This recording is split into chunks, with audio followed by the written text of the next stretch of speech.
ఒకరోజు రాత్రి నేను ఒంటరిగా ఉన్నాను. ఎలాగో ఒంటరిగా ఉన్నాను భయమేస్తుంది అని నేను మా ఫ్రెండ్స్‌ని పిలిచాను.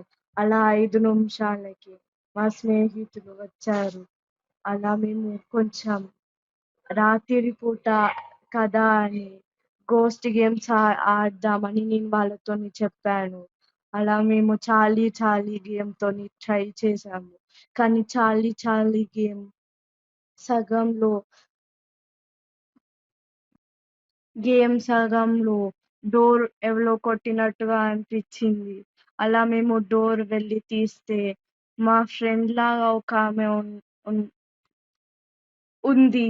అలా మా ఫ్రెండే కదా అనుకుని లోపటికి రానిచ్చాం. కానీ తను ఒక దయ్యం. అలా చాలీ చాలీ గేమ్‌లో ఏం జరగకపోవడం వల్ల ధైర్యంగా మేము బ్లడీ మేరీ గేమ్ స్టార్ట్ చేశాము. కానీ బ్లడీ మేరీ గేమ్‌లో ఏం జరిగిందని తెలుసుకోవడానికి మీరు పార్ట్ 2 కోసం వెయిట్ చేయండి. So wait for part 2 guys.